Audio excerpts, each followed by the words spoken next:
started recording the call, and the file which I have shared on my screen is the one which is actually sort of a rough notes which we made yesterday while discussing different ideas.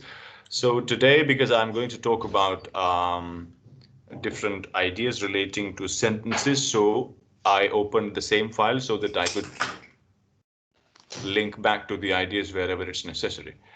Now, first of all, I would like to talk about passive voice. Now, yesterday we discussed tenses, and all the tenses, the 12 tenses that we discussed yesterday, were actually sentence structures in active voice. So, ये जितने भी tenses थे, ये सारे active voice के structures थे. So 12 structures in active voice. Now we shall be discussing passive voice. जी जी. सर पैसिव वॉइस क्या कॉमनली यूज होता है वैसे लैंग्वेज में? कॉमनली यूज नहीं होता, इसको बहुत कम यूज किया जाता है, लेकिन एकेडमिक राइटिंग की का फीचर है कि पैसिव वॉइस का इस्तेमाल रिलेटिवली ज्यादा होता है. अगर हम ऐसे में पैसिव वॉइस यूज करेंगे तो क्या गुड इंग्लिश में कंसीडर होगा? ऑफ कोर्स होगा, और वो प्रेफर्ड भी है. आगे जब हम ऐसे पढ़ेंगे तो मैं सैंपल सेंटेंसेस भी बताऊंगा कि किस तरह से फॉर्मल बनाने के लिए, अपने सेंटेंस को फॉर्मल बनाने के लिए पैसिव वॉइस का आना लाजमी है. यानी पैसिव वॉइस वैसे तो जनरल लाइफ में उसको इतना नहीं ज्यादा कॉमनली यूज किया जाता, बट आईएलटीएस में यस, ओके, प्रेफर्ड वर्जन है सेंटेंस का. लेकिन ऑफ कोर्स हम इसको, मैंने जीमैट में देखा था, उसमें था कि जो जहाँ पे पैसिव वॉइस सेंटेंस में यूज हो, इसका मतलब वो ठीक नहीं है, लेकिन हो सकता है दोनों का फॉर्मेट डिफरेंट है इसलिए. नहीं, जीमैट की दुनिया अलग है जी. यहाँ पे प्रेफर्ड है. यानी अभी कुछ ऐसे भी आप रिपोर्ट्स की फॉर्म्स देखेंगी जहां पे 90% of the report will be written in passive voice. Okay. यानी उस तरह से भी, और ऐसे के अंदर भी अगर पैसिव वॉइस नहीं है तो अच्छी बात नहीं है. जीमैट का स्ट्रक्चर बिल्कुल अलग है, उसका बिल्कुल अलग आइडिया है. जी ठीक है. अच्छा, सो सैंपल्स के अंदर से भी मैं आपको दिखाऊंगा, लेकिन फिलहाल ये देखिए कि जितने भी हमारे पैसिव वॉइस के सेंटेंसेस होते हैं उनका स्ट्रक्चर ये है कि they begin with the object, and then there is helping verb, then there is the main verb, and at the end sometimes there is this structure जिसको हम कहते हैं by subject. अब in some grammar books ये जो object है it is called subject, and जो subject है उसको object कहा जाता है. It has some reasons but we don't care, क्योंकि हमारा purpose कुछ और है. यहाँ पे हम असल में सीखना चाह रहे हैं कि sentence कैसे बनाना है. Now we have already discussed कि object क्या होता है. हर वो noun which receives the action, जिसके ऊपर एक्शन हो, और उसके लिए शॉर्टकट क्वेश्चंस हमने देखे थे ऊपर. सो अब जाहिर है कि हर वो सेंटेंस जिसमें ऑब्जेक्ट होगा वही कन्वर्ट हो सकता है. सो वही ऑब्जेक्ट आएगा सेंटेंस के शुरू में. एक्टिव वॉइस में कोई भी एक सेंटेंस बनाए किसी भी टेंस में.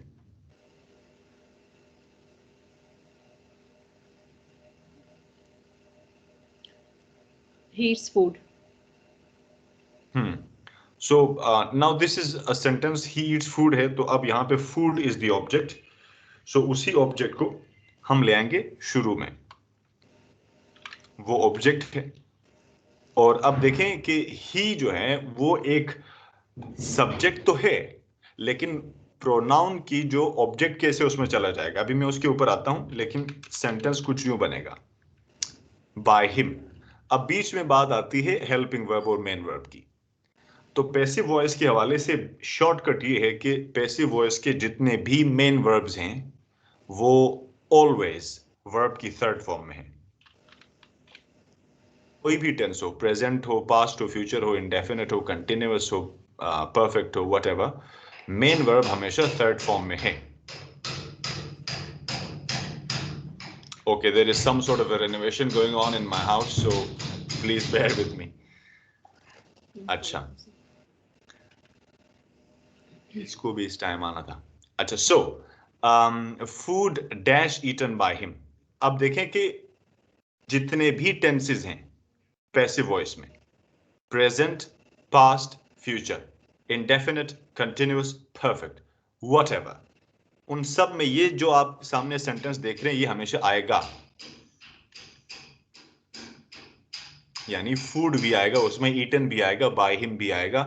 There is only one thing that is changed in passive voice, and that is helping verb. अब इसी सेंटेंस को मैं एक मर्तबा इसके सारे स्ट्रक्चर्स लिख लेता हूं.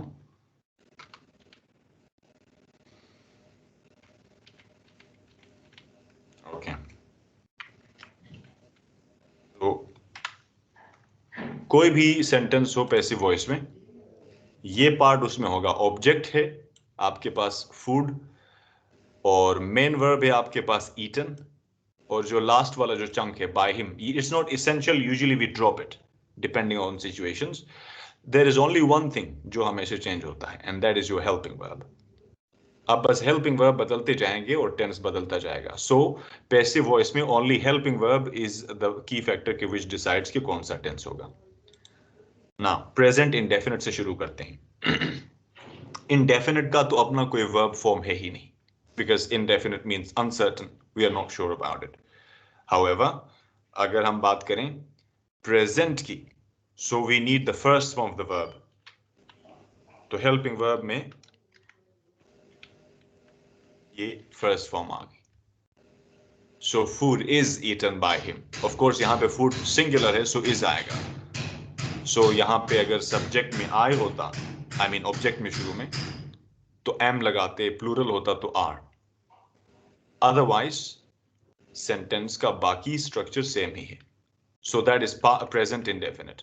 नाउ पास्ट इंडेफिनिट में क्या होना चाहिए? was were. Was were, past form. That's it. And future indefinite, future का फॉर्मूला था will plus first form, will plus base form. So will आ गया, एंड इज एमआर की बेस फॉर्म क्या है? प्रेजेंट वाली.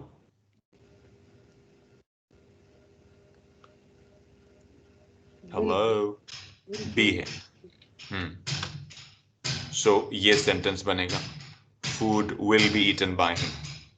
ऑल्दो इस तरह के सेंटेंसेस हम पैसिव वॉइस में नहीं बनाते अनलेस वो सेंटेंस मैच करता हो, सूट करता हो. Normally we talk about things and experiences, तो उनके लिए हम यूज करते हैं. आम चीज़ों को हम एक्टिव वॉइस में बताते हैं. मैं बताऊंगा आपको कि किस किस्म के सेंटेंसेस पैसिव वॉइस में बनाने हैं.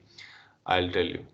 अच्छा, सो इंडेफिनिट टेंसेस में देखें कि सिर्फ और सिर्फ हेल्पिंग वर्ब्स बदल रहे हैं, present, indefinite, past and future. Same is the case with all the other tenses. अभी कंटिन्यूअस में जाते हैं. कंटिन्यूअस, प्रेजेंट कंटिन्यूअस है, तो प्रेजेंट है तो फर्स्ट फॉर्म आनी चाहिए, जैसे कि ऊपर आई थी प्रेजेंट कंटिन्यूअस में. तो प्रेजेंट आ गई इज ए मां. अब कंटिन्यूअस है, प्रेजेंट के बाद कंटिन्यूअस है, तो कंटिन्यूअस के लिए कौन सी वर्ब की फॉर्म होती है? being. Have? No, Being.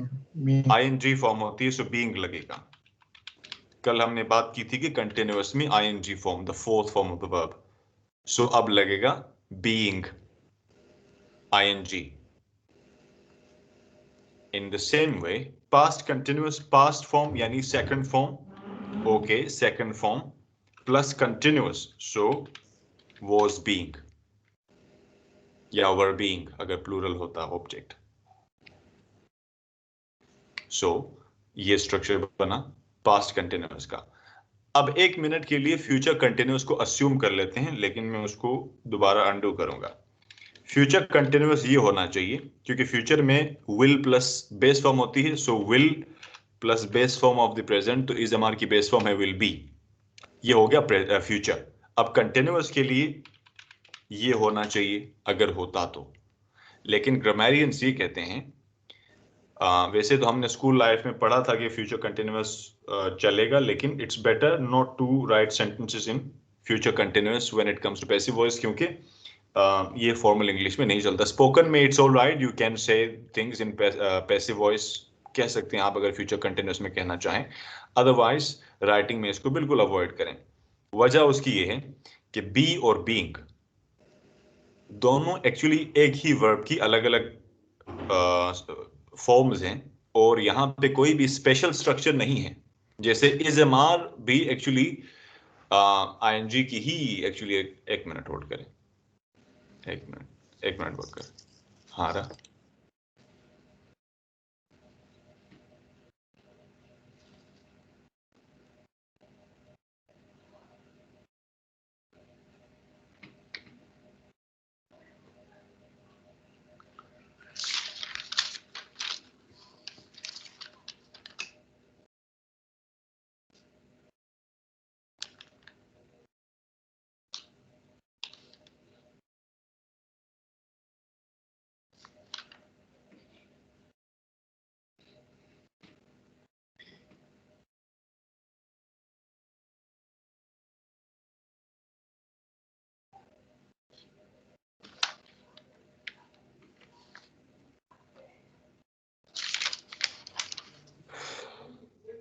Okay, so B और बीइंग जो है ये एक्चुअली एक ही वर्ब की अलग अलग शक्लें हैं। बी फर्स्ट फॉर्म है, बीइंग फोर्थ फॉर्म है। सो ग्रामर ये कहती है कि एक ही वर्ब की अलग अलग फॉर्म्स हेल्पिंग वर्ब बन के एक साथ नहीं आ सकती। हाँ, एक वर्ब अगर हेल्पिंग वर्ब हो, दूसरा मेन वर्ब हो तो आ सकता है, ऐसा हो सकता है, लेकिन दोनों के दोनों हेल्पिंग वर्ब्स बन के नहीं आ सकते। सो फ्यूचर कंटिन्यूअस में नहीं बनाना चाहिए। So food will be being eaten by him, ये सेंटेंस ग्रामर के हिसाब से सही नहीं होगा। सो उसूल ये है कि फ्यूचर कंटिन्यूअस पैसिव वॉइस में ना बनाएं। ये बात समझ आ रही है सबको? Yes. ओके, अब आते हैं परफेक्ट टेंसेस में।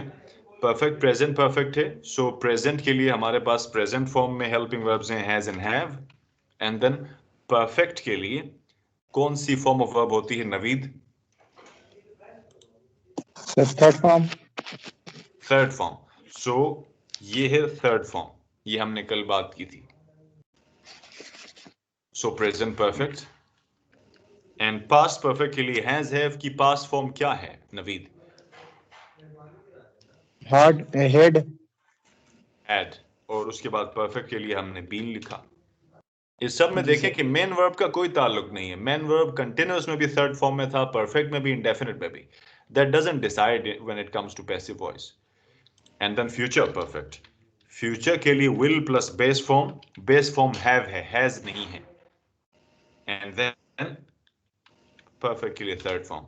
सो ये स्ट्रक्चर है पैसिव वॉइस का। आसान उसूल है कि आप हेल्पिंग वर्ब्स याद रखें, the rest is easy, the rest is same, सारे के सारे पैसिव वॉइस में।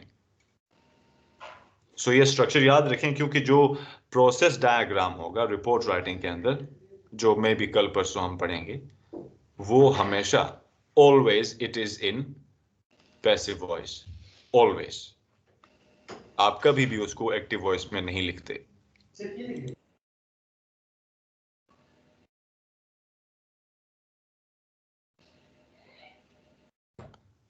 कोई क्वेश्चन है तो पूछे, नहीं तो फिर मैं कंपाउंड सेंटेंसेस और कॉम्प्लेक्स की तरफ बढ़ना चाहता हूँ। सर ये लास्ट सेंटेंस जो आपने बोला उसको रिपीट कर दीजिए, मतलब जो क्या बोला था मैं? हाँ, जो प्रोसेस डायग्राम होगा रिपोर्ट राइटिंग के अंदर, वो उसके जितने बॉडी पैराग्राफ्स हैं वो हमेशा ही पैसिव वॉइस में लिखे जाएंगे, passive voice.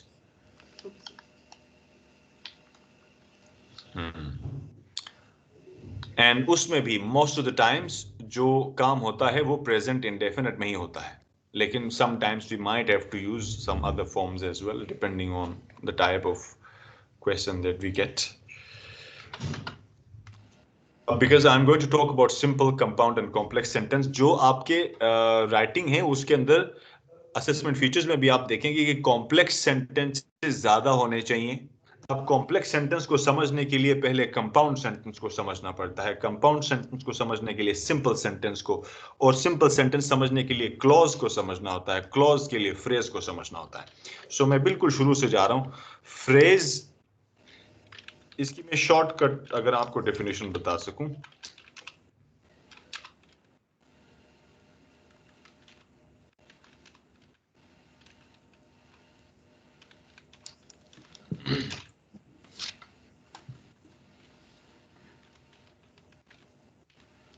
anyone please give it a read.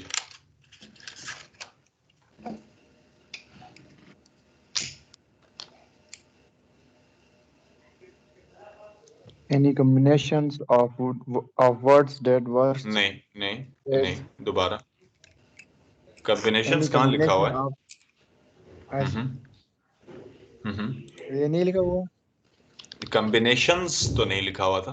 I am sorry, मुझे अच्छा कीड़े निकालने की आदत है, because this is my job, I am sorry, but please. ठीक है sir hmm any hmm combination of words that works as in a part of the parts as any of the parts of speech parts of speech क्या होते हैं?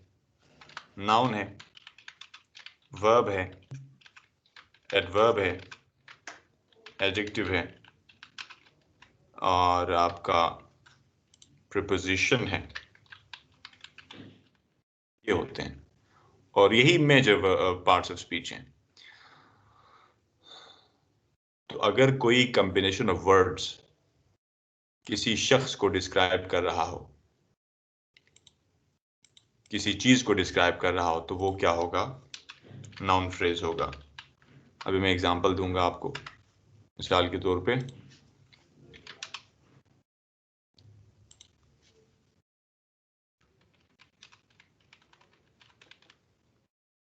कितने words हैं? 3।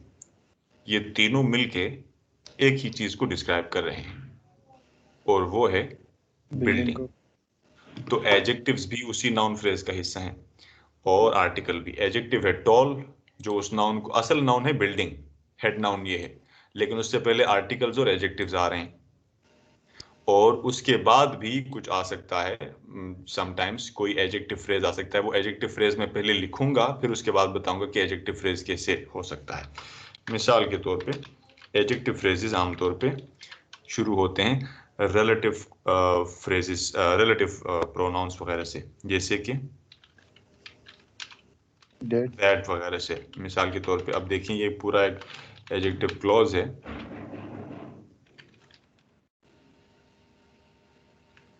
यहाँ पे अभी स्पेसिफाई किया, तो अब यहाँ पे लगेगा था।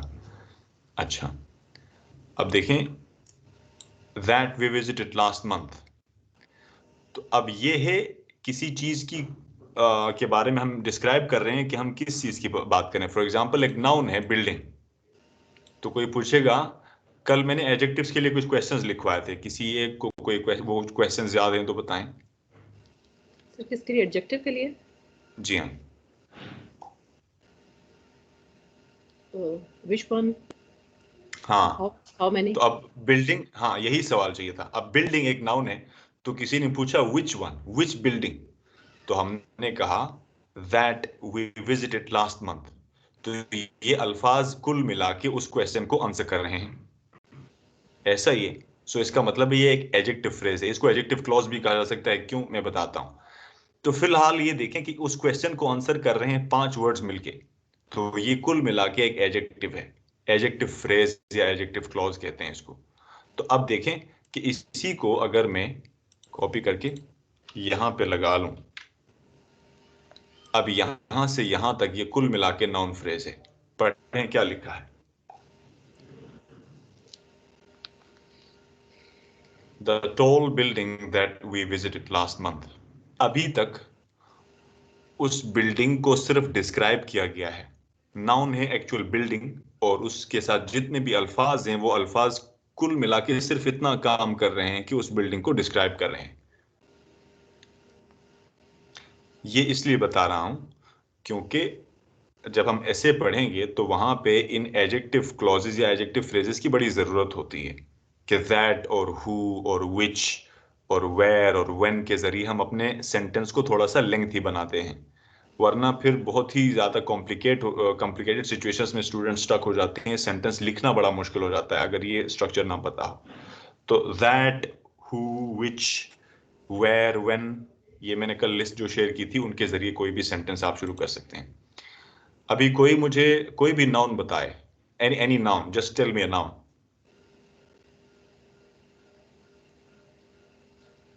Karachi Karachi is a proper noun. कोई और बताएं।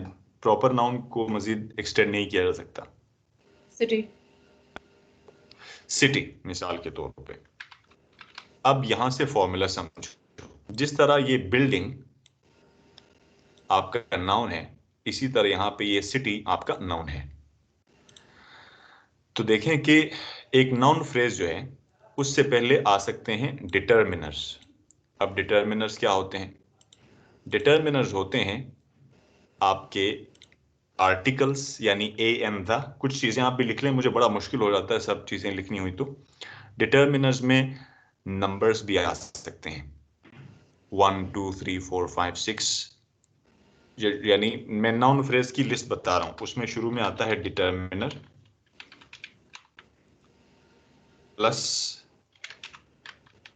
Adjective plus noun plus adjective phrase या एडजेक्टिव क्लॉज।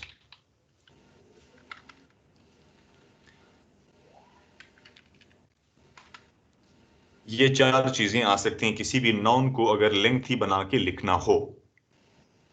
तो देखें, ये ग्रीन वाला आपका है डिटर्मिनर, और जो ब्लैक में है आपके पास वो हैं आपके एडजेक्टिव्स, चाहे वो नाउन से पहले आ रहे हैं या बाद में। सो एक चीज को लेंथी बना के। अब देखें, इसके अलावा आप फर्स्ट डिटर्मिनर की और लिस्ट बताता हूं। मैंने ए एंड द बताई और नंबर्स बताए, उसके अलावा आप लिख सकते हैं माई, हिज। अच्छा, मैं ख्याल है मुझे लिखना पड़ेगा, आप लोग फिर पता नहीं क्या लिखेंगे।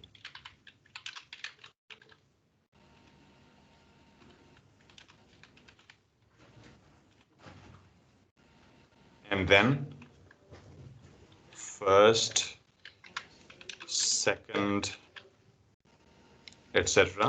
और उसके अलावा आप ए एन द, उसके अलावा आप उसमें नंबर्स वगैरह भी ऐड कर सकते हैं। These are determiners. So determiners इनमें से कोई भी हो सकता है। किसी भी नाउन को आप शुरू करेंगे तो इनके जरिए आप शुरू कर सकते हैं। अब फॉर एग्जाम्पल इसी सिटी के लिए आप इनमें से कोई एक चूज कर सकते हैं।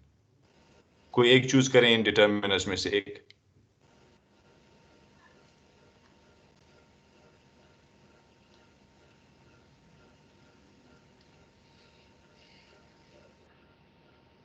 My city. My, let's say माई। अच्छा, इसको ग्रीन कर देता हूं ताकि डिस्टिंक्शन बाकी रहे। माई, ओके। अब माई सिटी, वंस अगेन ये नाउन ही है, ये सिटी को ही डिस्क्राइब करें, कुछ भी और काम नहीं हो रहा। अब हम आ जाते हैं एडजेक्टिव। तो यहां जो एडजेक्टिव आता है जो नाउन से बिल्कुल पहले आता है, ये उस क्वेश्चन को आंसर करता है जिस क्वेश्चन को हम कहते हैं व्हाट काइंड ऑफ।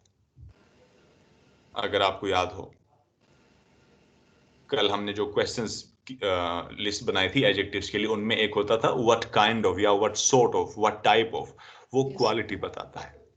अब किसी एक लफ्ज में उस सिटी की कोई एक क्वालिटी बताएं। अब जब माई कहा है तो आप उसमें my beloved city, my favourite city, etcetera, कुछ भी आप कह सकते हैं। लेट्स से यहां पे आप कहते हैं माई फेवरेट सिटी। ये रेड अंडरलाइन इसलिए हो रहा है क्योंकि माइक्रोसॉफ्ट वर्ड जो है वो सिर्फ अमेरिकन स्पेलिंग्स को एक्सेप्ट करता है, ओ यू के साथ ब्रिटिश है।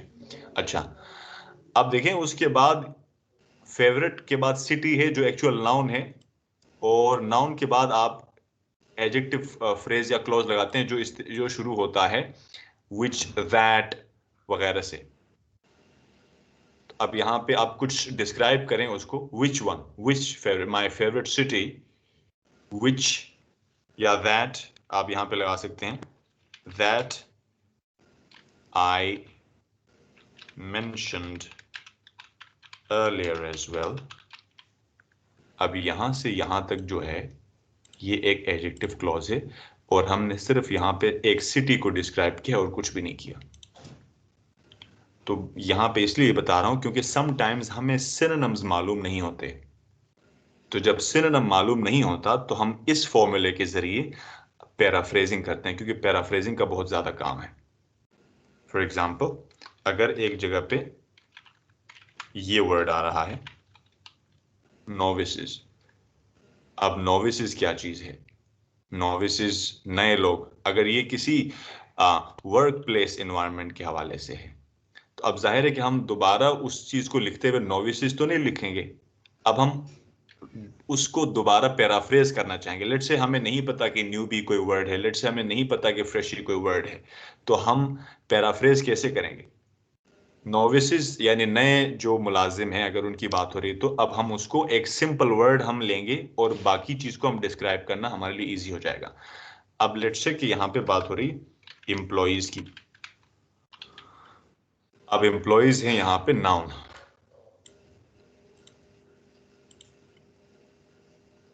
अब फॉर्मूला आपके सामने है कि नाउन है, नाउन के लिए सबसे पहले हम लिखेंगे डिटर्मिनर्स। अब यहाँ पे जाहिर है कि हमें मालूम है कि हम किन एम्प्लॉइज की बात करें, फिक्स्ड बात है, द एम्प्लॉइज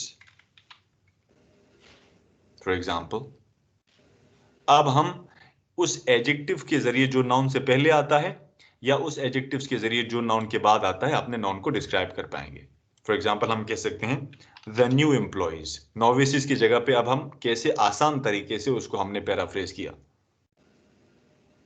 या फिर अगर हम एडजेक्टिव यहां नहीं लगाना चाहते और वर्ड्स भी ज्यादा करना चाहते हैं, तो the employees who have laser experience, ठीक है। तो उसी चीज को, नोविसेस को ही हमने पैराफ्रेज किया। बस यही बात समझाना चाह रहा था कि नाउन फ्रेज को का जो स्ट्रक्चर है उसको कैसे यूजफुल बनाना है अपने लिए। तो किसी भी सेंटेंस में वर्ब से पहले नाउन जो आता है उसको हम इस तरह से एक्सटेंड कर सकते हैं। एक छोटी सी मिसाल और दूंगा, मुझे पता है ये थोड़ी सी बोरिंग चीजें हैं लेकिन ये समझनी पड़ेंगी। मिसाल के तौर पे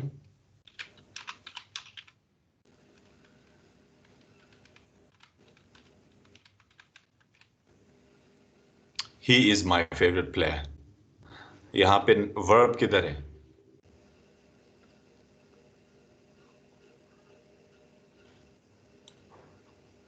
Where is the verb in this sentence? He is. So is verb है। इसका मतलब ये है कि verb से पहले जो है वो subject है, यानी subject noun की जगह पे आता है, so pronoun noun की जगह पे आ रहा है।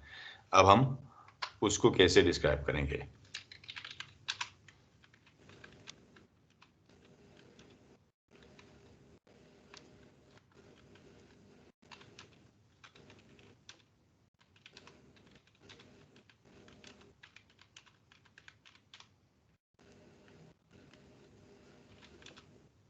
अब देखें, इज से पहले सिर्फ ही था, अब कितने अल्फाज हैं और वो सिर्फ उसी ही को रिप्लेस कर रहा है।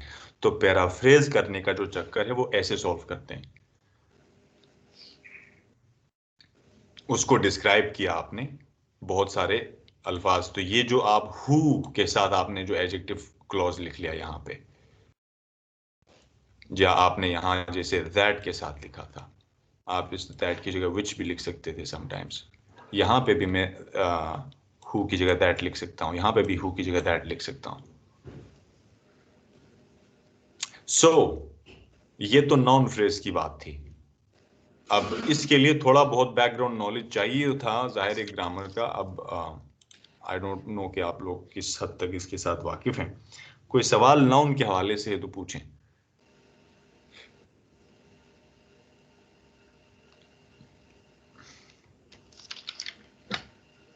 सो हमने अभी तक जो चीज सीखी है वो नाउन फ्रेज और एडजेक्टिव फ्रेज देखा है। एडजेक्टिव फ्रेज को एक्चुअली एडजेक्टिव क्लॉज भी कहते हैं, लेकिन फ्रेज इसलिए कहा जाता है because it does not work as a clause most of the times, ये सिर्फ एक फ्रेज के तौर पे। तो हमने अब डेफिनेशन क्या लिखी थी फ्रेज की, कि ऐसा कॉम्बिनेशन ऑफ वर्ड जो किसी पार्ट ऑफ स्पीच के तौर पे काम करता है। तो अब यहाँ पे बहुत सारे ये अल्फाज सारे मिलके सिर्फ एक नाउन का काम सर अंजाम दे रहे हैं, सो वो सिर्फ नाउन फ्रेज है। या फॉर एग्जांपल यहाँ से यहाँ तक के जो अभी हाईलाइटेड अल्फाज हैं, that we visited last month, ये कॉम्बिनेशन सिर्फ एडजेक्टिव का काम कर रहा है, यानी एक पार्ट ऑफ स्पीच एडजेक्टिव है उसकी जगह पे काम आ रहा है, सो that is an adjective phrase. अब हम बात करते हैं वर्ब फ्रेज की।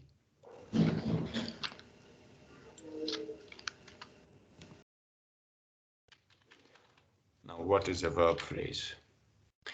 देखिए, वर्ब फ्रेज जो है वो हम कल से एक्चुअली पढ़ते आ रहे हैं। मैं अभी दिखाता हूं।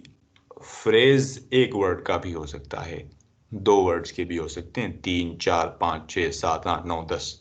You don't have to have two words in order to make it a phrase. तो प्रेजेंट इंडेफिनिट में वर्ब की फर्स्ट फॉर्म है, एक ही वर्ब आएगा, वो वर्ब फ्रेज है। वर्ब की सेकंड फॉर्म मेन वर्ब है, एक ही वर्ब फ्रेज है। हेल्पिंग वर्ब विल के साथ वर्ब की फर्स्ट फॉर्म वर्ब फ्रेज है। इज एम आर के साथ helping verb, sorry main verb I N G form में, दोनों मिला के हेल्प वर्ब फ्रेज हैं। जितने भी हेल्पिंग वर्ब्स और मेन वर्ब्स जब कंबाइन होते हैं तो वो वर्ब फ्रेज बनाते हैं। जैसे एक सेंटेंस हमने बनाया यहाँ पे पैसिव वॉइस में भी, for example food is eaten by him, जो अभी मैंने ग्रीन किया, ये वर्ब फ्रेज है। समटाइम्स इसमें नेगेटिव एडवर्ब्स भी आ जाते हैं, जैसे NOT नॉट, वो भी वर्ब फ्रेज का हिस्सा होता है, क्योंकि एक एडवर्ब जो है वो असल में वर्ब फ्रेज का हिस्सा हो जाता है अगर वो उसके साथ लगा हो। और नॉट जो है वो एक एडवर्ब है, NOT। सो नाउन फ्रेज और वर्ब फ्रेज ये होते हैं। एडजेक्टिव फ्रेज की हमने बात की, दैट, हु वगैरह से शुरू होते हैं, उसके अलावा शुरू में भी आ सकते हैं। और एडवर्बियल्स, एडवर्ब फ्रेजेस या एडवर्बियल्स के लिए हमने कुछ क्वेश्चंस की कल बात की थी। इनका जो भी आंसर होगा वो होगा एडवर्ब फ्रेज। वो प्रीपोजिशन से शुरू हो सकता है, वो इन्फिनेटिव की फॉर्म में हो सकता है। एक मिसाल देके समझाता हूं, इन क्वेश्चंस को लेके जाते हैं उधर।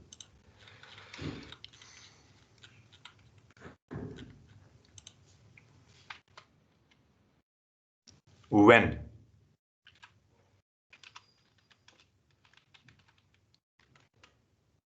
ये एक एडवर्ब फ्रेज है।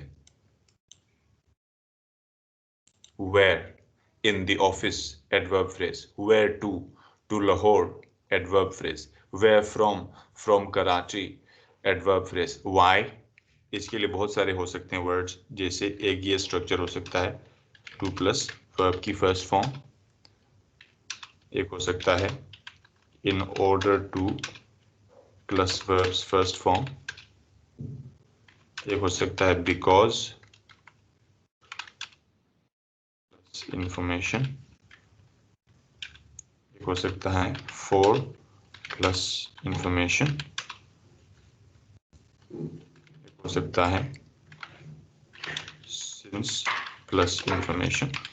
जो भी बताते जाएंगे वो एडवर्ब की फॉर्म में आएगा। मिसाल के तौर पे, Why do you want to learn English? I want to learn English to improve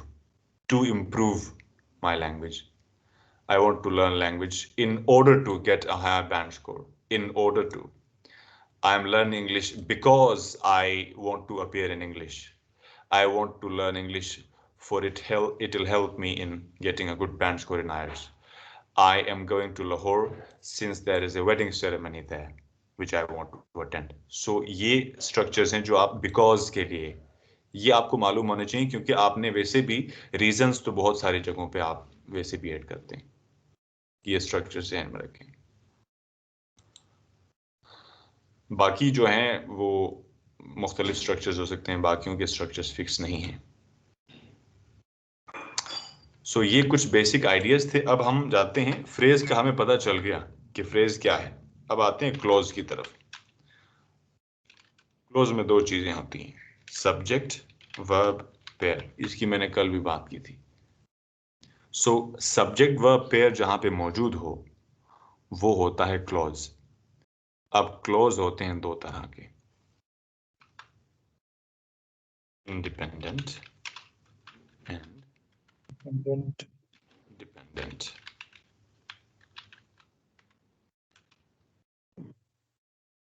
अब इंडिपेंडेंट वो होता है, मैं ट्रेडिशनल मीनिंग की बजाय एक आसान मीनिंग दूंगा।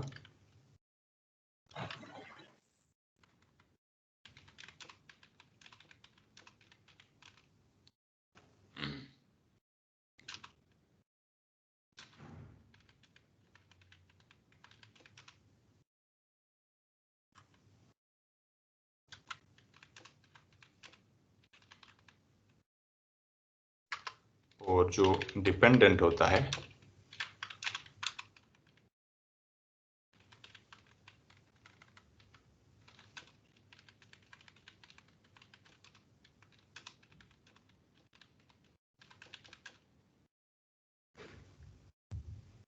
बाकी बातें छोड़ दें, ये शॉर्टकट है, यही इजी है। तो अगर किसी क्लॉज के बिल्कुल शुरू में, अब क्लॉज क्या होता है, सब्जेक्ट और वर्ब का पेयर। मैं एग्जांपल्स अभी बताऊंगा आपको, बस इतना याद रखना, सब्जेक्ट वर्ब पेयर। अगर सब्जेक्ट और वर्ब पेयर के बिल्कुल शुरू में कोई भी सबऑर्डिनेट कंजंक्शन हो तो वो डिपेंडेंट है, और अगर उसके शुरू में कोई सबऑर्डिनेट कंजंक्शन नहीं है, सीधे सीधे सब्जेक्ट है, तो वो इंडिपेंडेंट है। ये याद करो, 2 मिनट इसको देख लो नजरों से अच्छी तरह, बेशक नोट्स बना लो, कुछ कंफ्यूजन है तो पूछ लो, फिर बात करते हैं। इसको समझे बगैर आगे कुछ भी नहीं समझ आएगा।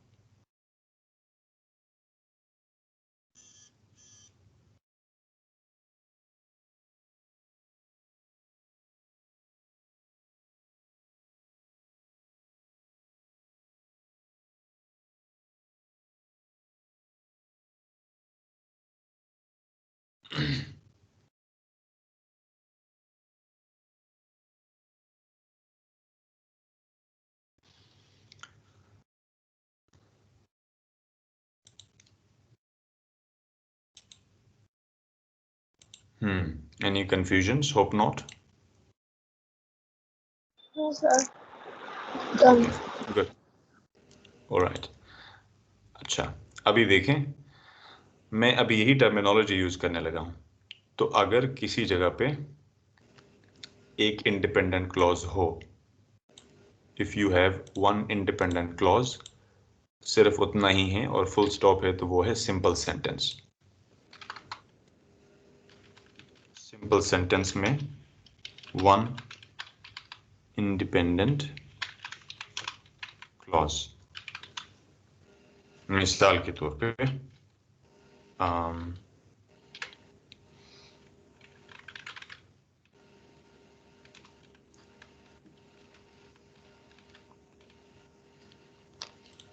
ये एक सेंटेंस है, इसमें आपके पास एक सब्जेक्ट है और एक वर्ब है। ऑब्जेक्ट हो ना हो दैट डजंट मैटर, एक सब्जेक्ट है एक वर्ब है, ये सिंपल सेंटेंस है। ये वाले सेंटेंसेस आपके एसे के अंदर और रिपोर्ट के अंदर जितने कम हो उतना अच्छा। इसीलिए मैंने वो कल लिस्ट आपके साथ शेयर की थी कंजंक्शंस की। अब आगे बढ़ते हैं। सर ये क्या सेंटेंस बोला आपने? नायकन ऑफर्स आयल्स, ये सिंपल सेंटेंस है। सिंपल सेंटेंसेस जितने कम हो उतना अच्छा है। ओके। इसमें क्योंकि सिर्फ एक ही सब्जेक्ट है और एक ही वर्ब है, यानी एक इंडिपेंडेंट क्लॉज है, क्योंकि इंडिपेंडेंट क्लॉज में एक ही सब्जेक्ट और वर्ब होता है। अच्छा, उसके बाद कंपाउंड सेंटेंस की बात करते हैं। कंपाउंड सेंटेंस में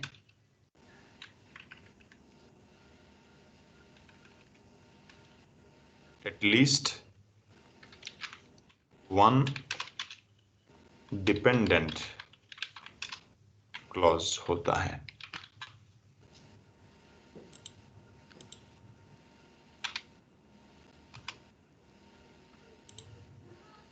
अब डिपेंडेंट क्लॉज क्या है, यहां से देखिए, मुझे बताएं कि जिसके शुरू में एक सबऑर्डिनेट कंजंक्शन आता है। अब सबऑर्डिनेट कंजंक्शन की मैंने कल लिस्ट शेयर की है आपके साथ, उसमें कोई भी एक बता दें, जैसे इफ है, जैसे व्हेन है। चलो लेट्स से जो एक कॉमन है, इफ को ले लें। अगर कोई सेंटेंस है,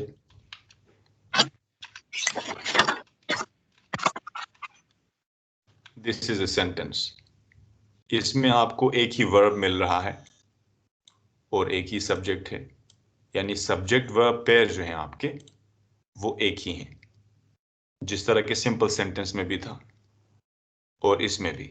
लेकिन इसमें कम से कम एक ऐसा क्लॉज जरूर है जिसमें एक जो है ना सबऑर्डिनेट कंजंक्शन से बात शुरू होती है। अब सेंटेंस क्या बनेगा,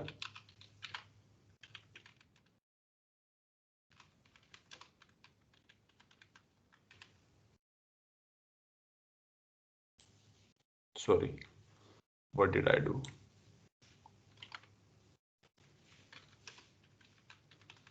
गाँव में दो इंडिपेंडेंट नहीं होते सर? हाँ, इसीलिए मैं यही लिख रहा हूं।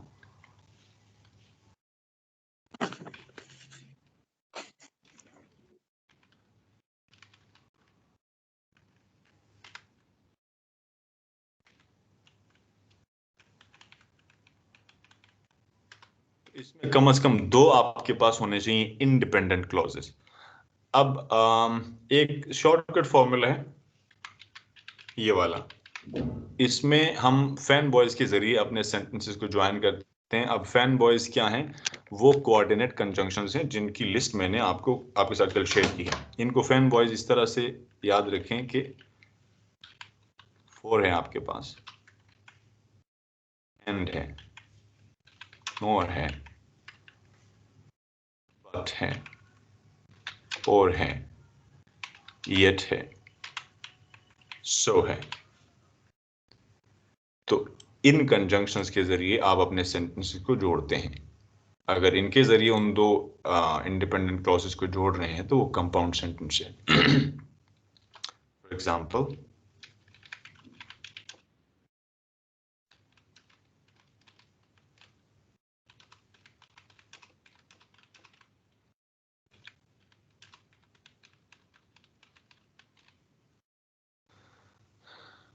नायकन ऑफर्स, सब्जेक्ट वर्ब पेयर है, I am subject verb pair है। तो दो सब्जेक्ट वर्ब पेयर्स हैं और इनमें से कोई भी ऐसा सब्जेक्ट वर्ब पेयर नहीं है, कोई भी ऐसा क्लॉज नहीं है जो किसी सबऑर्डिनेट कंजंक्शन से शुरू हो। यहां पे कोई सबऑर्डिनेट कंजंक्शन नहीं है, बट एक कोऑर्डिनेट कंजंक्शन है। So when we have two subject verb pairs joined together with the help of fan boys, जैसे कि यहां पे but है, so that is a compound sentence. मैं अभी एक बुक के थ्रू भी आपके सामने कुछ स्क्रीन पे क्वेश्चन सैंपल्स ले आऊंगा। अच्छा, तो नॉर्मल स्ट्रक्चर ये है। अगर हम इस कंजंक्शन को हटाना चाहें कंपाउंड सेंटेंस के अंदर, इसी सेंटेंस को मैं दोबारा से लिख के बताता हूं। Let's say if I want to remove this conjunction, तो फिर मुझे इसको हटा के कॉमा को भी डिलीट करके यहां पे सेमीकोलन लगाना होगा। ये पंक्चुएशन का उसूल है। और फैन बॉयज सेंटेंस के बीच में आ रहे हैं, उनसे पहले कॉमा हमेशा आना चाहिए। तो फैन बॉयज क्या है? For and nor but or yet सो। अब आप कहेंगे कि मैंने फला न्यूज़पेपर में पढ़ा था, वहां सेंटेंसेस थे उसमें बट और एंड से पहले कॉमा नहीं लगा हुआ था। सो एक होती है फॉर्मल राइटिंग, एक होती है क्रिएटिव राइटिंग। तो न्यूज़पेपर की लैंग्वेज जो है उसके अंदर थोड़ा सा इन चीज़ों को थोड़ा सा अवॉइड किया जाता है, they don't care about it. वो तो सेंटेंस में शुरू में बट लिखने के फौरन बाद भी कॉमा लगा देते हैं, लेकिन वो वाली ग्रामर हम नहीं अप्लाई करें। यहाँ पे हम क्लासिकल ग्रामर को फॉलो करते हैं। एक होती है प्रिस्क्रिप्टिव ग्रामर, एक होती है डिस्क्रिप्टिव ग्रामर। तो हम यहाँ पे प्रिस्क्राइब करते होते हैं चीज़ों को कि ऐसे ही करना है, यानी ऐसे ही होना चाहिए। सो इस उसूल को याद रखना। सो अब इस जगह पे अगर मैं कंजंक्शन को हटा रहा हूं तो उसकी जगह पे मैं सेमी कॉलन लगा रहा हूं, जिसमें एक फुल स्टॉप और कॉमा इकट्ठे आते हैं देसी अल्फाज में। हाँ, अगर मैं चाहूं तो इसी सेंटेंस को थोड़ा सा मीनिंग क्लियर करने के लिए इसमें मैं कंजंक्टिव एडवर्ब्स यूज कर सकता हूं, जो उस कंजंक्शन की मीनिंग पूरी करेंगे जो मैंने ड्रॉप किया था, बट की जगह पे हाउएवर। लेकिन पंक्चुएशन का उसूल यही रहेगा। और उसूल ये है कि जितने भी कंजंक्टिव एडवर्ब्स होते हैं उनके फौरन बाद आता है कॉमा। तो कंजंक्टिव एडवर्ब्स की लिस्ट भी कल उसी लिस्ट के अंदर है। अगर आप अभी भी जाके देखना चाहें, जो मैंने एक मैसेज पेस्ट किया था उसके अंदर आपको सारे कंजंक्शंस और कंजंक्टिव एडवर्ब्स पूरे मिलेंगे। सो आई होप कि आपने उसको देखा जरूर होगा। उसमें टॉप पे कोऑर्डिनेट कंजंक्शंस हैं, फिर सबऑर्डिनेट कंजंक्शंस हैं, और फिर उसके बाद एंड पे कंजंक्टिव एडवर्ब्स हैं, अकॉर्डिंगली, एडिशनली, आल्सो, एनीवे। जी सर कंजंक्टिव एडवर्ब से पहले सेमीकोलन ही लगता है? नहीं, ये हमेशा नहीं लगेगा। आप इसको ओके। सेंटेंस के शुरू में भी रख सकते हैं। ये तभी लगेगा जब आप इसको हटाते हैं, यानी इनको आप रिमूव करते हैं, तब लगेगा सेमीकोलन। और अगर जो उसूल मैंने बताया वो ये कि कंजंक्टिव एडवर्ब के फौरन बाद कॉमा हमेशा आता है, चाहे वो सेंटेंस के शुरू में हो या मिडिल में हो। जी ठीक। सो अगर हमने ये कंजंक्शन जो है वो नहीं हटाए, तो फिर वहां पे सेमीकोलन नहीं आएगा। सेमीकोलन सिर्फ तभी आएगा जब हमने फैन बॉयज में से किसी एक को रिमूव किया हो, for, and, nor, but, or, yet, so में से किसी को रिमूव किया हो। Only then can we add a semicolon. अच्छा, ये उन बुक्स के अंदर उनकी मजीद एक्सरसाइजेज भी हैं जो मैंने आपके साथ शेयर की हैं। तो ये कंपाउंड सेंटेंस का उसूल है। अभी मुझे कोई एक कंपाउंड सेंटेंस आप इनमें से किसी भी एक को यूज करके बताएं। वैसे मैं आपको बताऊं जो सबसे ज्यादा यूज होने वाले हैं वो है फॉर, एंड, उसके बाद बट, और येट, और सो। नोर और जो हैं वो आमतौर पे इस्तेमाल कम होते हैं, अगर होते भी हैं तो वो कोरिलेटिव कंजंक्शंस के तौर पे होते हैं, जिसमें ईदर और, नीदर, नोर होते हैं। उनका कोई खास ताल्लुक यहाँ पे नहीं बनता, लेकिन अगर आप लगाना चाहें तो वो भी लगा सकते हैं। You can by the way use NOR independently, neither के बगैर भी, और आप ईदर के बगैर भी यूज कर सकते हैं, दैट्स फाइन। अच्छा, वैसे मैं आपको बता दूं, जैसे मैंने यहाँ ऊपर आपको एक लिस्ट बताई थी, ये वाली, इसमें अगर आप देखें तो मैंने बिकॉज, फॉर और सिंस को एक ही स्ट्रक्चर में लिखा है। तो बिकॉज, फॉर और सिंस जो हैं वो एक दूसरे के सिनोनिम्स हैं। बिकॉज, फॉर और सिंस एक दूसरे के सिनोनिम्स हैं। जब हम बिकॉज की जगह सिंस लगाना चाहें लगा सकते हैं, फॉर लगाना चाहें लगा सकते हैं। वैसे फॉर और सिंस के अपने अलग भी यूजेस हैं, लेकिन बिकॉज की जगह पे भी इस्तेमाल होते हैं। एक सेंटेंस में लिख लेता हूं।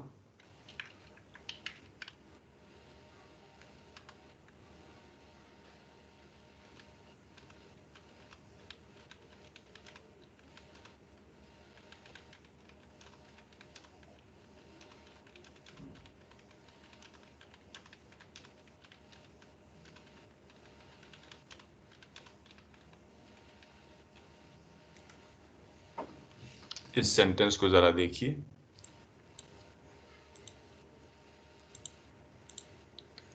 और ये देखें कि जहां पे मैंने फोर लिखा है उससे पहले एक तो मैंने लगाया है कॉमा, और फोर को मैंने यूज किया है बिकॉज की मीनिंग में, और ये है कंपाउंड सेंटेंस। तो कंपाउंड सेंटेंस का आसान उसूल ये है कि इनमें से किसी एक को दो सेंटेंसेस को जोड़ने के लिए इस्तेमाल करो और उनसे फौरन पहले कॉमा लगा लो। अब आप लोग बनवाएं जरा कंपाउंड सेंटेंस।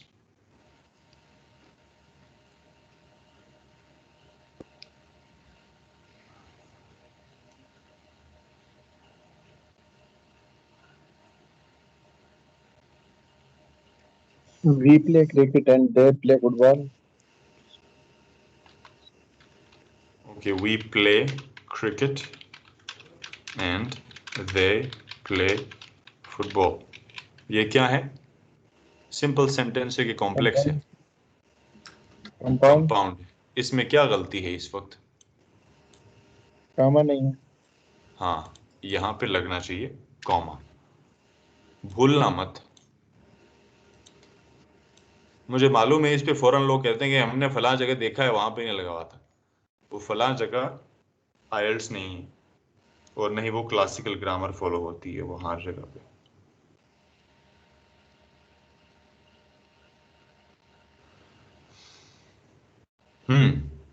Anyone else?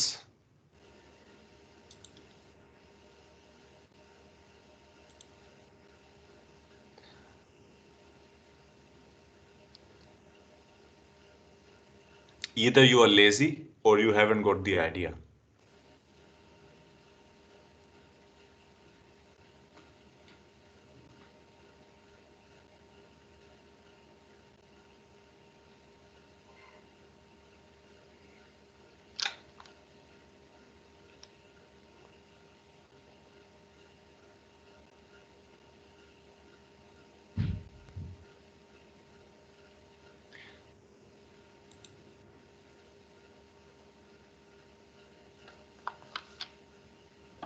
कोई सेंटेंस बनाएगा या फिर मैं ना ही समझूं फिर? सर मैं बनाऊं? जी जी। I want to get a good band score in IELTS, but due to shortage of time,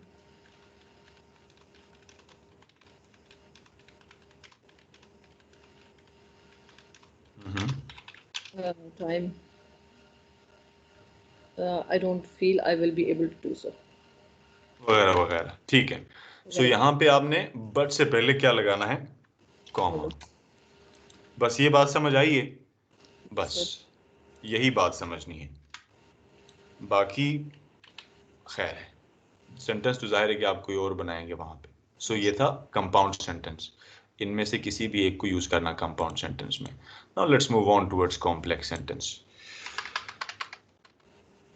complex sentence,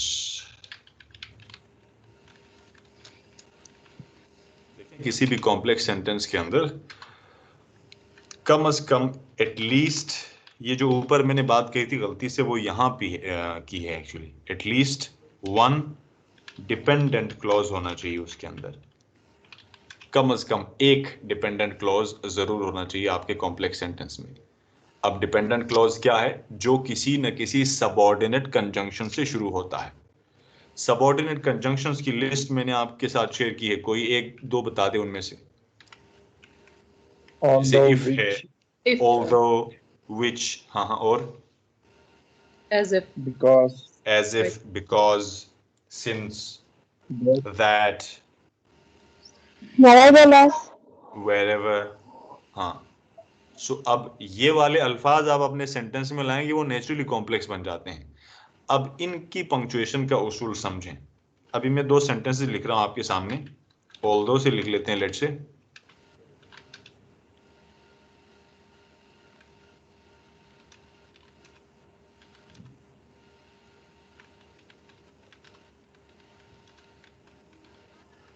इसी सेंटेंस को अब ऐसे देखें,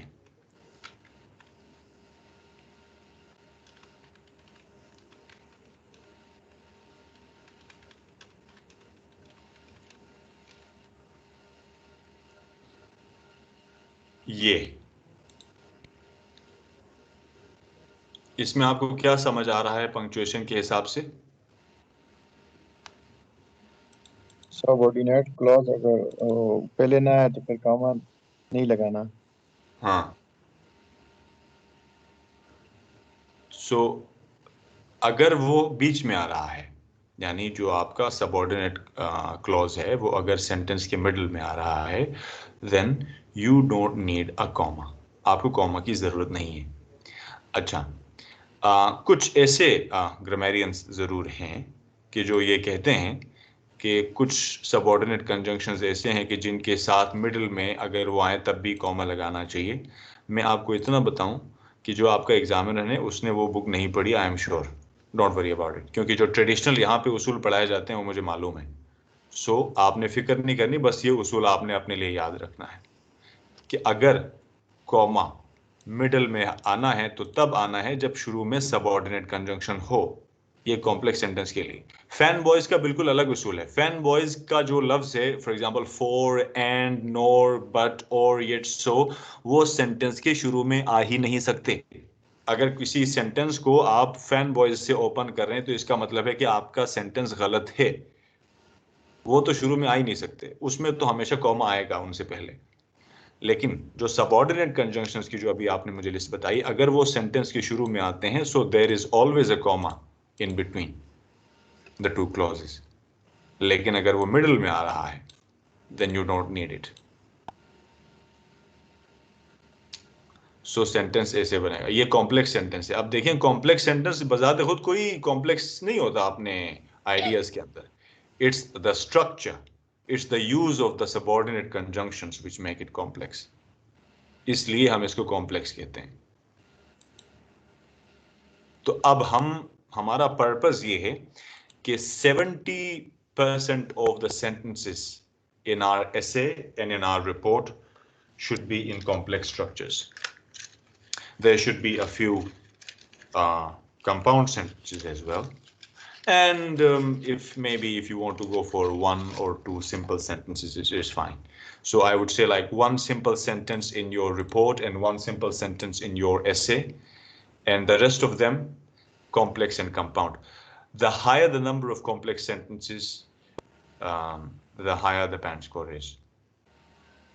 The other thing is the concept of using passive voice and using different nominalization and converting verbs into nouns. That structure, those ideas we will be discussing when we will discuss essays, because before discussing essays वो sentence जहन में नहीं बैठेगा। तो फिलहाल structure समझने के लिए ये बात थी। So now we have talked about active voice and passive voice and simple and compound and complex sentences. Usually I don't talk about tenses in classes, but sometimes I do, depending upon my perception about students. Even if 1 or 2 students want to learn tenses, then I do go for it. So अब यहाँ तक तो basic ideas हो गए. Now let's go for a book which I have already shared with you. आप वहाँ books में से देख सकते हैं. But I just want to go through some sentences and I want to ask you some questions because I'm done with my lesson for the day. Let's see if we could jump to that page. All right, here we go. Okay. Now I need 70% quick responses. Sorry? 20% complex sentence लिखने हैं। I mean, this is not an exact numerical figure. I mean, I'm just giving you a general idea. कि मतलब एक range रखो कि if you're writing 10 sentences, 7 should be complex and like 2 should be compound and 1 should be simple. Just in order to keep a variety of sentences, we do go for compound and simple as well. Otherwise, ज़्यादातर आपके sentences जो हैं वो complex होने चाहिए. Even if you go for like 8 sentences, 80% of complex sentences, perfectly fine. बिल्कुल कोई मसला नहीं. 60% all right. 50 a big no. ज़्यादा आपके sentences होने चाहिए complex में. complex बनाने का कोई मुश्किल काम नहीं. आप that लगाते हैं किसी sentence में, वो complex हो जाता है. यानी किसी noun phrase को, अगर अभी मैंने जैसे adjectives की बात की ऊपर कि किसी noun phrase को describe करते हैं, आप उसको that लगा के describe करते हो, वो खुद ब खुद complex हो जाता है. which लगा लेते हो, who लगा लेते हो, वो खुद ब खुद complex हो जाता है. अगर आप किसी जगह रीजन ऐड करते हो, बिकॉज या सिंस लगा के, इफ लगा के, ऑल्दो लगा के, कंपेयर वगैरह करते हो, वो कॉम्प्लेक्स सेंटेंस है. तो अब मसला ये है कि वो हमारे जहन में होगा तो हम ये काम कर पाएंगे. ठीक है जी सर। अच्छा, मैं आमतौर पे ना स्टूडेंट्स को एक गेम ये बताता हूँ कि वो काम करो जो एग्जामिनर को थोड़ा सा सरप्राइज करे. तो अब कंपाउंड सेंटेंस तो आपने बनाने हैं वैसे भी, तो कंपाउंड सेंटेंस भी एंड वाले और बट वाले ना बनाएं. कोशिश करें येट को इस्तेमाल करें बट की जगह पे, तो एग्जामिनर थोड़ा सा समझेगा कि अच्छा ठीक है यार, उसको पता है लैंग्वेज का, क्योंकि बट और येट एक दूसरे के सिनोनिम्स हैं.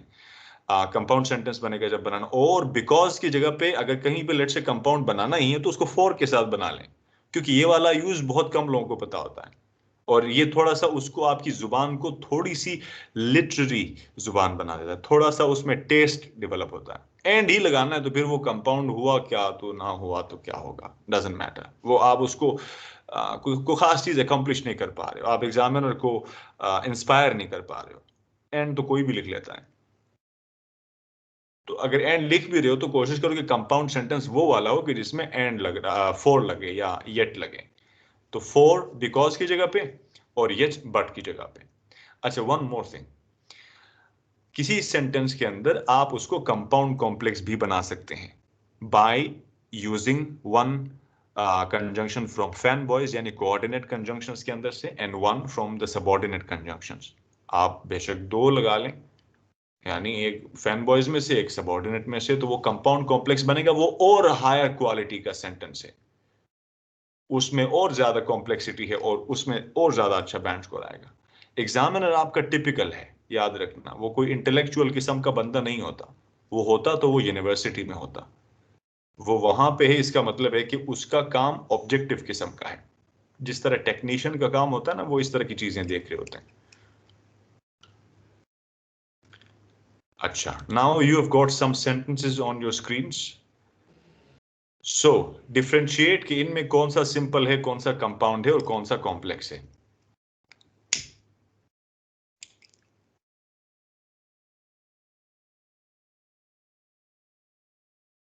Sally sings she loves Sally you. sings is We are going simple. to the okay, Sally sings is simple. Yes, it is. She loves you. She loves you is also simple. Okay.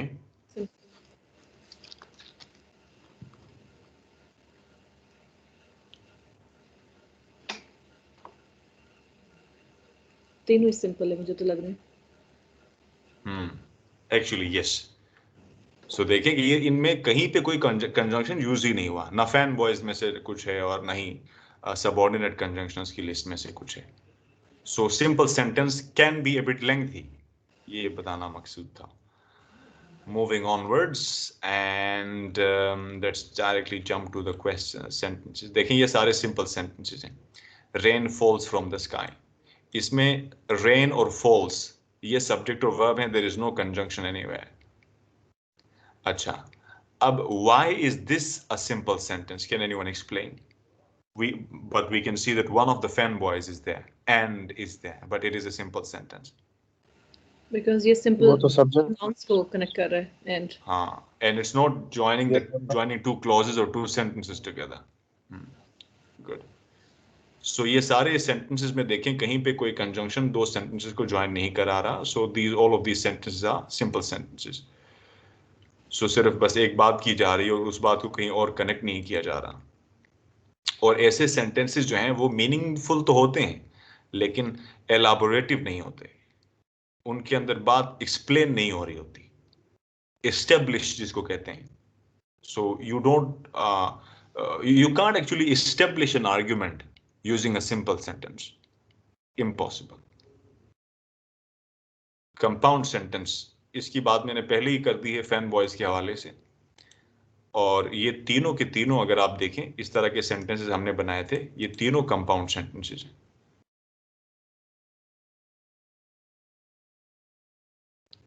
आप इनमें से कोई भी style अपना सकते हैं। अगर जैसे मैंने फॉर की आपको एग्जांपल दी, फॉर यूज करें अगर आप यानी उस सेंटेंस में आप वो लगाएं। प्लस अगर आपने एक और कंपाउंड सेंटेंस बनाना है तो आप अपने कॉमा को ड्रॉप करके और उस कंजंक्शन को ड्रॉप करके सेमीकोलन लगा लें। एग्जामिनर को आपने अपनी लैंग्वेज शो ऑफ करनी है, आपके पास कम टाइम होता है अपने आप अपनी प्रोफिशिएंसी को प्रूव करने के लिए। सो जितनी ज्यादा आप उसके अंदर वैरायटी ले आए। अब ये नेचुरली तो पॉसिबल नहीं है, यानी कोई आदमी बैठ के 15-20 मिनट में 30 मिनट में चुपचाप एक ऐसे लिख रहा, आइडियाज के ऊपर फोकस करके अगर कोई ऐसे लिखे तो ये चीजें नहीं आती। You have to focus on your language as well. तो उसके लिए जब आप लिखते हैं तो उस वक्त आपका फोकस आपकी ग्रामर पे होना चाहिए, आपके स्ट्रक्चर्स पे होना चाहिए, और लिखने से पहले आपके जहन में आइडियाज क्लियर होने चाहिए। उसके लिए हम देखते हैं कि किस तरह से पहले ब्रेनस्टॉर्मिंग करके आइडियाज कैसे डेवलप करते हैं, वो ऐसे की क्लासेस में हम देखेंगे। सो ये सारे के सारे सेंटेंसेस कंपाउंड हैं। I like T but I prefer coffee. I like T, I prefer coffee. वहां पे बट की जगह पे semicolon, and then a semicolon and a conjunctive adverb. I like tea, however, I prefer coffee. अब ये but की जगह पे सेम मीनिंग है, सिर्फ ऐसा है कि वो एक कंजंक्टिव एडवर्ब है। कंजंक्टिव एडवर्ब उस एडवर्ब को कहते हैं जो है तो एडवर्ब लेकिन वो मीनिंग उसकी कंजंक्शन वाली भी है, क्योंकि it somehow connects ideas as well. लेकिन क्योंकि पार्ट्स ऑफ स्पीच में जब उसकी आइडेंटिटी देखी जाती है तो वो एक एडवर्ब के तौर पे डिक्शनरीज में होता है, इसलिए इसको कंजंक्टिव एडवर्ब कहते हैं। कुछ और ग्रामर की बुक में अगर आपने कहीं पे इधर उधर पढ़ा है तो वो जो एडवर्बियल कंजंक्शन का जो लफ्ज यूज होता है वो भी यही चीज है, same thing two different names. इन्हीं चीजों को कहीं पे लिंकिंग डिवाइसेस कहते हैं, कहीं पे साइन पोस्ट वर्ड्स कहते हैं, कहीं पे कोहेसिव डिवाइसेस कहते हैं। सो मुख्तलिफ नाम मुख्तलिफ बुक्स में, जैसे अभी नाइकन की बुक्स अगर आप देखें तो उसमें कहीं पे इनको कोहेसिव डिवाइसेस या साइन पोस्ट लैंग्वेज का नाम दिया गया था 1-2 चैप्टर्स में, कंजंक्शंस और कंजंक्टिव एडवर्ब्स को मिला के। So what's in a name, नाम में क्या रखा है, doesn't matter, idea is important. So compound sentence ये है। अब of course complex sentence, although it was raining I walked to work, इस तरह का सेंटेंस हमने भी बनाया था अभी, and I walk to work although it was raining. तो वो कॉमा वाली जो बात थी वो भी इधर क्लियर हो गई। सो मेरा ख्याल है कि बातें क्लियर हो गई हैं। कोई कंपाउंड कॉम्प्लेक्स है तो मैं उसको देखना चाहूँगा। हाँ, ये कंपाउंड कॉम्प्लेक्स है। देखें इसमें एक तो आ रहा है and, so of course it makes it a compound sentence, and then we have got as which is a subordinate conjunction. So अब ये बनेगा कॉम्प्लेक्स। सो कंपाउंड भी है, कॉम्प्लेक्स भी है, कंपाउंड कॉम्प्लेक्स सेंटेंस। ये सेंटेंसेस भी अच्छे हैं। इसी तरह अगर आप अगला सेंटेंस देखें, उसमें बिकॉज उसको कॉम्प्लेक्स बना रहा है, एंड उसको कंपाउंड बना रहा है। सो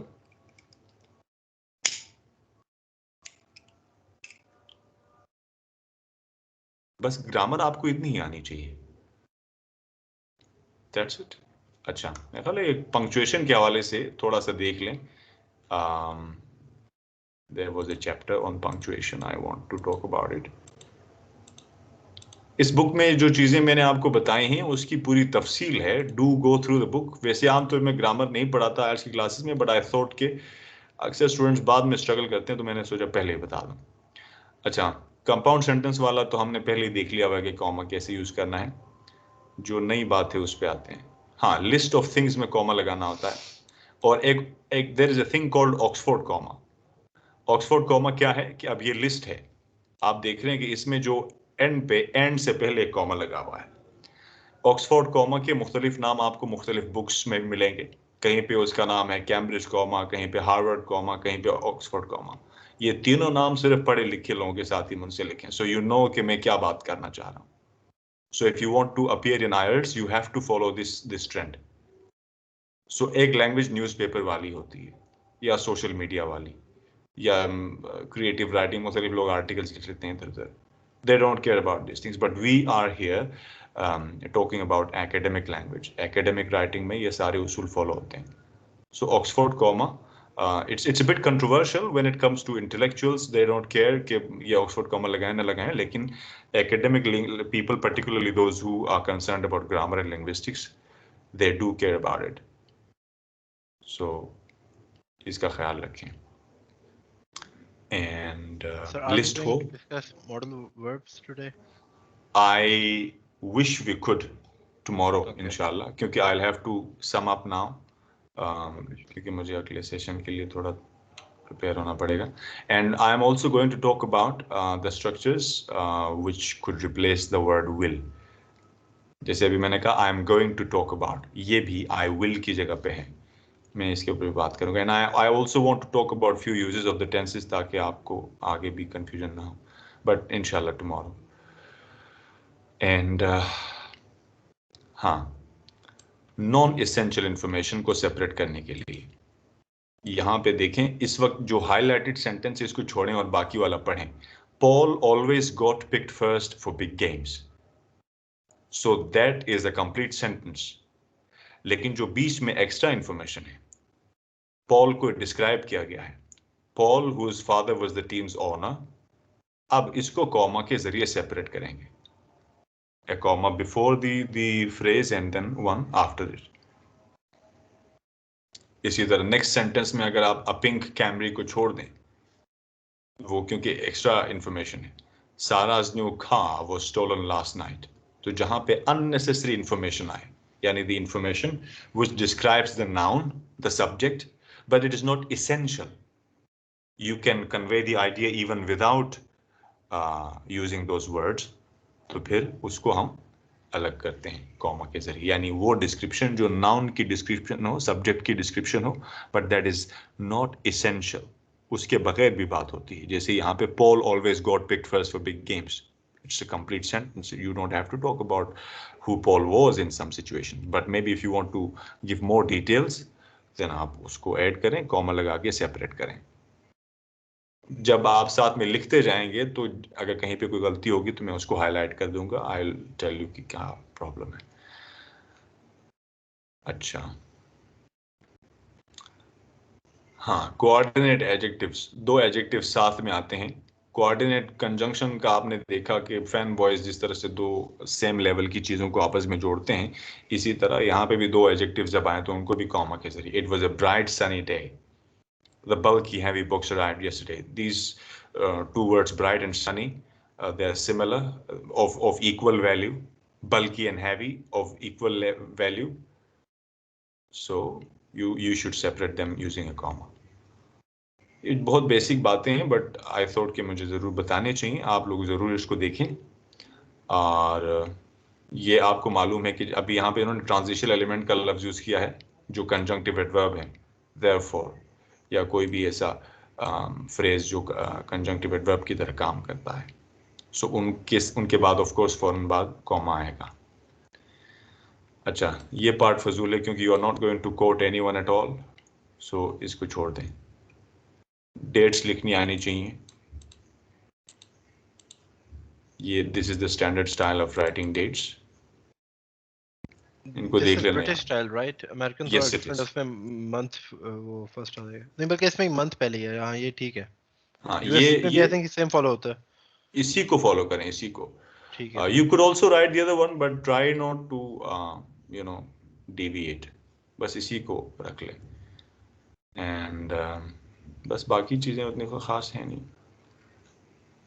सेमी कॉलन का मैंने पहले बता दिया है कि जब फैन बॉयज को हटाते हैं। सो बस दैट्स ऑल। फुल स्टॉप का तो पता ही है कि कहाँ यूज़ करना होता है, सो आई डोंट थिंक कि उसके ऊपर बात करनी चाहिए। So go through the book and do pose questions अगर कोई जहन में आए। So आज के लिए इतना ही, and tomorrow I am also going to introduce the writing module along with the explanation for modal verbs and the structures for future other than will and shall. So उसके ऊपर भी बात करें। कल actually formally writing module को भी introduce कराऊंगा। So don't miss the class tomorrow, और कल हम 8 बजे ही क्लास लेंगे इंशाल्लाह। अभी तक की तो यही situation है, यही प्लान है। Let's see what happens. And for those who are asking that when is campus going to get open, तो मैं ख्याल है कि इस मंथ तो पॉसिबल नहीं है। This is what I know, because अभी जो हमारा सेशन होने वाला है वो भी ऑनलाइन क्लासेस के हवाले से ही हमारी छोटी सी मीटिंग है। सो मुमकिन है कोई नई अपडेट आए तो I let you know. Tessina, I suppose you have a question. No, sir. All right. So, कोई सवाल है तो बाकी लोग भी पूछें, otherwise bye bye for now. Thank you. Allah Hafiz। Allah Hafiz, Allah Hafiz, Thank you. Bye. Allah Hafiz.